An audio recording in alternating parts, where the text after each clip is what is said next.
সাইয়েদনা জাকারিয়া আলাইহিস সালাম তিনি ছিলেন বনি ইসরাইলের একজন নবী, যিনি ফিলিস্তিনের বাইতুল মাকদাসে বসবাস করতেন।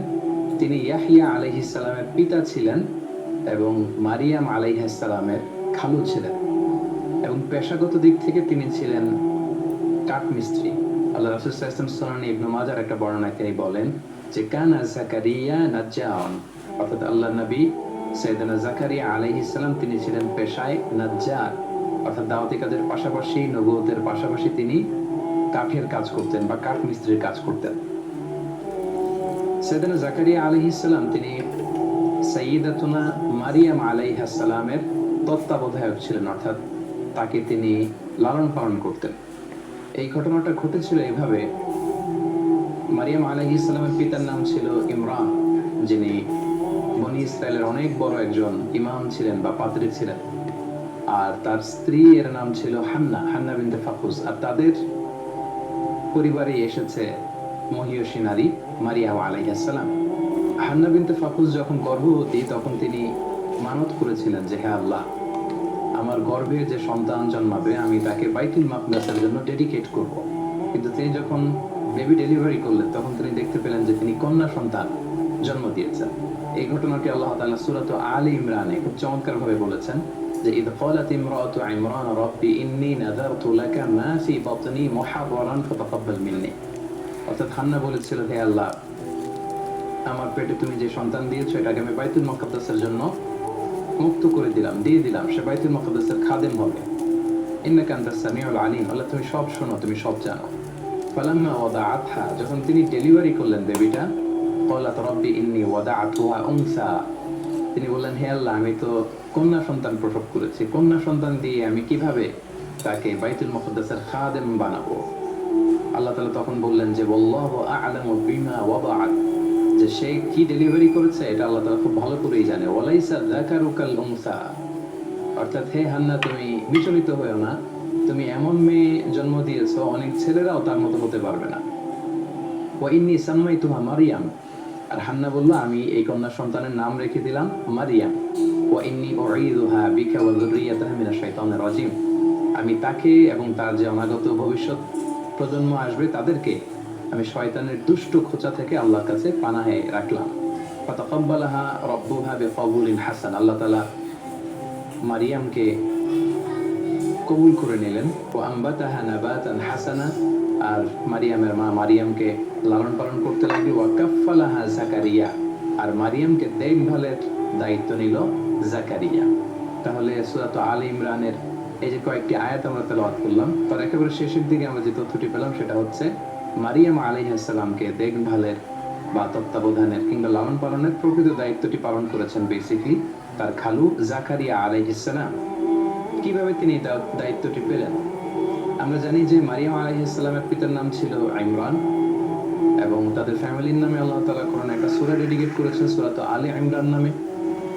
সো মারিয়াম যখন জন্মগ্রহণ করলো এবং তাকে যখন বাইতুল মুকদ্দাসের জন্য ডেডিকেট করা হলো, তখন কে তার দেখভাল করবে, কে তার দায়িত্ব নেবে, এ নিয়ে লোকদের মাঝে ঝগড়া হতে শুরু করলো। সবাই বললো যে আমি দায়িত্ব পালন করব, কারণ মারিয়াম আমাদের ইমামের মেয়ে, আমাদের সবচেয়ে বড় সম্মানিত পাত্রী ইমরানের কন্যা, সো তাকে আমরা তার দায়িত্ব নিতে চাই। তো সবাই যখন দায়িত্ব নিতে চাইলো তখন তাদের মধ্যে কুড়া করা হলো, অর্থাৎ লটারি করা হলো, এবং লটারিতে সাইয়েদনা আল্লাহর নবী জাকারিয়া আলাইহিস সালামের নাম এসেছিল।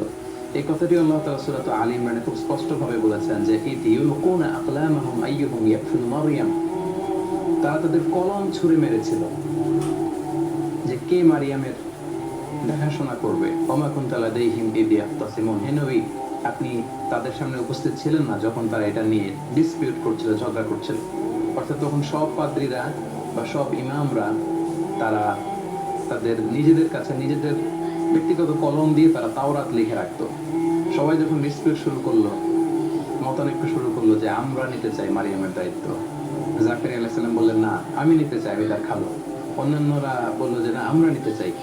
তখন তারা এই থিওরিতে ঐক্যমত্য হলো যে আমাদের প্রত্যেকের যে ব্যক্তিগত কলম আছে আমরা কলমগুলো ছুঁড়ে মারবো একসাথে, তার মধ্যে থেকে একটি কলম তোলা হবে, যার কলমটি তোলা হবে সেই মারিয়ামের তত্ত্বাবধানের দায়িত্ব নেবে। এবং দেখা গেল যে আল্লাহর নবী সাইয়েদনা জাকারিয়া আলাইহিস সালামের কলমটি সেখানে লটারিতে উঠে আসলো, ফলে তিনি দায়িত্ব পেলেন। কোনো মুফাসসিরিন এটা বলেছেন। আবার তাফসীর ইবনে কাসিরে এসেছে যে তারা মনস্থির করলো যে প্রত্যেকের কলম, যে কলম দিয়ে তারা তাওরাত লিখে রাখে, প্রত্যেকের কলমকে জর্ডান নদীতে নিক্ষেপ করা হবে। যে কলমগুলো জর্ডান নদীর স্রোতে ভেসে যাবে তারা এই মহান দায়িত্ব পাবে না, বরং যার কলমটি স্রোতের বিপরীতে জর্ডান রিভারের মধ্যে ভেসে থাকবে তাকেই মারিয়াম আলাইহিস সালামের দায়িত্ব দেওয়া হবে। এবং সেক্ষেত্রেও কিন্তু দেখা গেল যে সাইয়েদানা জাকারিয়া আলাইহিস সালামের কলমটি স্রোতের বিপরীতে জর্ডান নদীর উপর ঠায় দাঁড়িয়েছিল, এবং বাকি কলমগুলো কিন্তু স্রোতের পানিতে বা স্রোতের বানে এগুলো ভেসে গিয়েছিল, এবং এর মাধ্যমেও সাইয়েদানা জাকারিয়া আলাইহিস সালামের নামটি উঠে এসেছিল। ফলে আল্লাহ নবী জাকারিয়া আলাইহিস সালাম তিনি সাইয়্যিদাতুনা মারিয়াম আলাইহিস সালামের তত্ত্বাবধান বা তাকে রেয়ার আপ করা, তাকে লালন পালন করার দায়িত্ব তিনি পেয়েছিলেন। সাইয়্যিদাতুনা মারিয়াম আলাইহিস সালাম তিনি বাইতুল মুকাদ্দাস ঝাড়ু দিতেন, পরিষ্কার পরিচ্ছন্ন করতেন, দেখভাল করতেন, এবং সবসময় আল্লাহর ইবাদতে তিনি মশগুল থাকতেন। এবং তাকে দেখাশোনা করার জন্য জাকারিয়া আলাইহিস সালাম প্রায় বাইতুল মাকদাসে আসতেন, মারিয়াম আলাইহিস সালামের খোঁজ খবর নিতেন, দেখভাল করতেন। একদিন তিনি মারিয়ামের কাছে এসে দেখলেন যে অমৌসুমী কিছু ফল, অর্থাৎ শীতকালে এসে দেখলেন যে গ্রীষ্মকালীন ফল, প্রচন্ড শীত তখন বাইতুল মুকাদ্দাসে। তিনি এসে দেখলেন যে গ্রীষ্মকালে যে ফলগুলো প্যালেস্টাইনে পাওয়া যায় এই ফলগুলো মারিয়ামের কাছে। তিনি দেখে তো অবাক হলেন, এবং এই কথাটি আল্লাহ তাআলা খুব চমৎকার ভাবে সূরা আলে ইমরানে উল্লেখ করেছেন। আল্লাহ তাআলা বলছেন, কুল্লামা দাখালা আলাইহা জাকারিয়াল মিহরাবা ওয়াজাদা ইনদাহা রিজকা। যতবারই জাকারিয়া আলাইহিস সালাম মেহরাবে ওখানে যেতেন মারিয়ামকে দেখার জন্য, তিনি যে দেখতেন যে মারিয়ামের কাছে এক ডালি ফল। ক্বালা ইয়া মারইয়াম আন্না লাকি হাযা। তিনি প্রশ্ন করলেন যে মারিয়াম, এই ফল তুমি কোত্থেকে পেলে? এটা তো সামারের ফল, সামার সিজনের ফল, এই প্রচন্ড উইন্টার সিজনে এই ফল তোমার এখানে কে দিয়ে গেল? তুমি কোত্থেকে জোগাড় করলে? ক্বালাত হুয়া মিন ইনদিল্লাহ। মারিয়াম আলাইহিস সালাম বললেন যে খালু, এটা আল্লাহর পক্ষ থেকে এসেছে। সুবহানাল্লাহি ওয়া বিহামদিহি। ইন্নাল্লাহা ইয়ারযুকু মান ইয়াশাউ বিগাইরি হিসাব। আর আল্লাহ তাআলা যাকে চান তাকে বিগাইরি হিসাব, কোনো হিসাব ছাড়া তাকে রিজিক দিয়ে থাকেন। তো জাকারিয়া আলাইহিস সালাম এই দৃশ্যটি দেখে তিনি খুব অবাক হয়েছেন। এবং ইন্টারেস্টিংলি জাকারিয়া আলাইহিস সালাম কিন্তু নিঃসন্তান ছিলেন, তিনি বয়োবৃদ্ধ ছিলেন, ওনার ঔরসে কোনো সন্তান আসে। তো ওনার যখন কোনো সন্তান নেই, ঠিক ওই মুহূর্তে উনি যখন দেখতে পেতেন যে মারিয়ামের কাছে অমৌসুমী কিছু ফল, এই মৌসুমে তো এই ফল পাওয়ার কথা না, এই দৃশ্য দেখে ওনার ভগ্ন হৃদয়ে আবার আশার সঞ্চার হলো। তিনি ভাবলেন যে আল্লাহ তাআলা মারিয়ামকে শীতকালে গ্রীষ্মকালীন মৌসুমী ফল খাওয়াতে পারে, সে আল্লাহ তাআলা তো চাইলে আমাকেও এই পুরো বয়সে, আমার এই বার্ধক্যের সময় আমাকে তো আল্লাহ তাআলা সন্তান দিতে পারে। বেসিক্যালি মারিয়াম আলাইহিস সালামের সেই ফলের ডালি দেখে তিনি তার মনের কোনায় আশার সঞ্চার হলো, তিনি ইন্সপায়ার্ড হলেন, মোটিভেটেড হলেন। তিনি আল্লাহ তাআলার প্রতি আরো ভরসা বাড়ালেন। তিনি মনে মনে ভাবলেন যে আবার আল্লাহ তাআলার কাছে আমি চাইবো, এবং চাইলে তিনি আমাকে সন্তান দিতে পারেন। মারিয়াম আলাইহিস সালামের এই দৃশ্য দেখে ইন্সপায়ার্ড হয়ে আল্লাহ তাআলার কাছে দোয়া করলেন। তিনি বললেন, রব্বি হাবলি মিন লাদুনকা যুররিয়াতান তাইয়্যিবা, অর্থাৎ হে আল্লাহ, আপনি আপনার পক্ষ থেকে আমার জন্য পবিত্র সন্তান দান করুন। খুব কায়মনোবাক্যে, একনিষ্ঠভাবে, সিনসিয়ারলি তিনি দোয়াটা করলেন। সূরা আম্বিয়াতে এসেছে তিনি দোয়া করেছেন, রব্বি লা তাযারনি ফারদা ওয়া আনতা খায়রুল ওয়ারিসিন, অর্থাৎ হে আমার রব, আপনি আমাকে নিঃসন্তান বানিয়ে রাখবেন না, আপনি আমাকে একা বানিয়ে রাখবেন না, আপনি আমাকে উত্তম উত্তরাধিকারী দান করুন। এবং সূরা মারিয়ামে এসেছে যে ইযনাদা রাব্বাহু নিদাআন খাফিয়া, তিনি চুপি সারে চুপি চুপি আল্লাহর কাছে কেঁদে কেঁদে দোয়া করলেন। দোয়ার ভাষাটা কেমন ছিল আমরা যদি একটু দেখি, যে কি প্রাঞ্জল, কি লালিত্যপূর্ণ শব্দ দিয়ে তিনি দোয়া করেছেন। তিনি বলেছেন, ক্বালা রাব্বি ইন্নী ওয়াহানাল আযমু মিন্নী, অর্থাৎ হে আল্লাহ, আমার দেহের হাড়গুলো, অস্থিগুলো দুর্বল হয়ে গিয়েছে। ওয়াহানাল আযমু মিন্নী, আমার হাড় দুর্বল হয়ে গিয়েছে। ওয়াশতাআলা রাসু শাইবা, আমার চুলের শুভ্রতা প্রকাশ পেয়েছে, মানে সাদা চুল হয়ে গিয়েছে সাদা, আমার দেহে শক্তি নেই, বার্ধক্যের ভারে আমি নুজ্জ প্রায়। ওয়ালাম আকুম বিদুআইকা রাব্বি শাকিয়া, কিন্তু হে আমার রব, তোমার কাছে চেয়ে আমি তো কখনো হতভাগা হইনি, আমি যখনই চেয়েছি তুমি দিয়েছো অঢেল।